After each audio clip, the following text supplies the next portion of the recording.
মৰমৰ ছাত্ৰ ছাত্ৰীসকল, ভিডিঅ'টো চাই যদি তোমালোকৰ আৰু অধিক কিবা জানিবলগীয়া কথা ৰৈ যায় তেনেহ'লে তোমালোকে কমেণ্ট কৰিব পাৰা।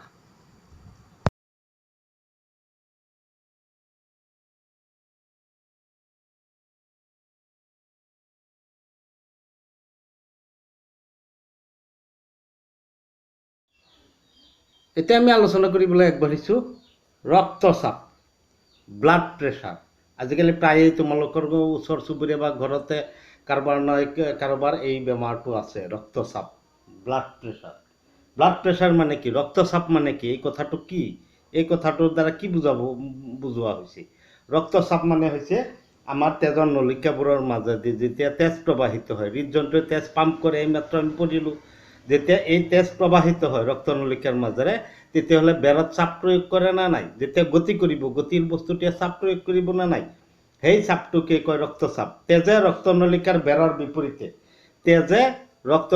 বেৰৰ বিপৰীতে প্ৰয়োগ কৰা শক্তিক ৰক্তচাপ বোলে। ৰক্তচাপ কাক বোলে প্ৰশ্ন হ'লে আনচাৰটো এনেকৈ, তেজে ৰক্তনলিকাৰ বেৰৰ বিপৰীতে প্ৰয়োগ কৰা শক্তিক ৰক্তচাপ বুলি কোৱা হয়। নিলয় সংকোচনৰ সময়ত ধমনীৰ ভিতৰত প্ৰয়োগ হোৱা চাপক চিষ্টলিক আৰু নিলয়ৰ শিথিল অৱস্থাত ধমনীত প্ৰয়োগ হোৱা চাপক ডায়েষ্টলিক চাপ বোলে। ডায়েষ্টলিক চাপ। এতিয়া চাপ কিন্তু দুই ধৰণৰ। এটা হৈছে কি, যিটো আমাৰ হীৰাত প্ৰয়োগ হয়, ধমনীত প্ৰয়োগ হয়, ধমনীৰ ভিতৰ বেৰত হোৱা প্ৰয়োগ চিষ্টলিক চাপ, আৰু নিলয়ৰ শিথিল অৱস্থাত ধমনীত প্ৰয়োগ হোৱা চাপক ডায়েষ্টলিক চাপ বোলে। মানে চাপ দুই ধৰণৰ ৰক্তচাপ, যিটো এটা হৃদযন্ত্ৰ যেতিয়া সংকোচনৰ সময়ত এটা চাপ প্ৰয়োগ হয় আৰু এটা সম্প্ৰসাৰণৰ সময়ত এটা চাপ প্ৰয়োগ হয়। যেতিয়া নিলয়ৰ সংকোচনৰ সময়ত, নিলয় যেতিয়া সংকোচন হয় তেতিয়া যিটো চাপ হয় তেতিয়া চিষ্টলিক চাপ, আৰু নিলয়ৰ শিথিল অৱস্থাত যেতিয়া নিলয় সংকোচন মানে সম্প্ৰসাৰণ ঘটে, মানে সাধাৰণ অৱস্থাত প্ৰায়, তেতিয়া প্ৰয়োগ হোৱা চাপক ডায়েষ্টলিক চাপ বুলি কোৱা হয়। দুটা চাপ প্ৰয়োগ হয়। সেইকাৰণে প্ৰেছাৰ যেতিয়া হয় 120/80, 140/100, 140/80 তেনেকুৱা এটা হিচাপ দিয়ে। পাৰাস্তম্ভত সাধাৰণ চিষ্টলিক চাপৰ মাত্ৰা 120 মিলিমিটাৰ আৰু ডায়েষ্টলিক চাপৰ মাত্ৰা 80। মানে সাধাৰণ মানুহৰ যিবিলাকৰ ব্লাড প্ৰেছাৰ, ল' ব্লাড প্ৰেছাৰ, হাই ব্লাড প্ৰেছাৰ, দুই ধৰণৰ বেমাৰৰ কথা নিশ্চয় তোমালোকে শুনিছা। যেতিয়া মানে এই ব্লাড প্ৰেছাৰটো আমাৰ নিম্নতম হ'ব লাগে 120/80, ইয়াৰ ভিতৰত থাকে। তাৰমানে চিষ্টলিক চাপটো আৰু ডায়েষ্টলিক চাপ, চিষ্টলিক চাপটো 120 হ'ব লাগে আৰু ডায়েষ্টলিক চাপটো 80 হ'ব লাগে।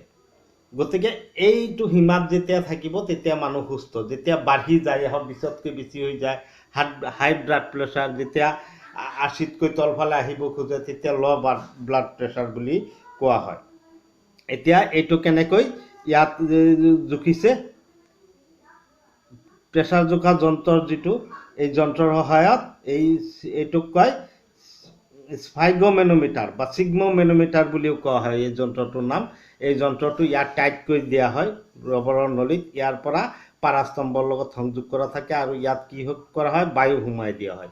বায়ু সোমাই দিয়াৰ লগে লগে কি হয়, আমাৰ ৰক্তনলীত চাপ পৰে, প্ৰচুৰ চাপ পৰে। এই চাপৰ প্ৰভাৱতে ৰক্তনলীৰ মাজেৰে কি হয়, তেজ কমকৈ প্ৰবাহিত হ'ব লগা হয়, যাৰ ফলত তেজ পাৰ হৈ যাওঁতে এই চাপটো গৈ আমাৰ পাৰাস্তম্ভত ধৰা পৰে। এতিয়া নিশ্চয় তোমালোকে বুজিব পাৰিছা হাই ব্লাড প্ৰেছাৰ আৰু ল' ব্লাড প্ৰেছাৰ মানে কি, এই কথাটো তোমালোকে অনুভৱ কৰিব পাৰিছাই। এতিয়া ৰবৰৰ নলীত 120ৰ তলৰ চাপ 120 তলৰ চাপ 120, ৰবৰৰ নলীত 80ৰ তলৰ চাপ 80, মানে নিম্নতম 80 হ'ব লাগে।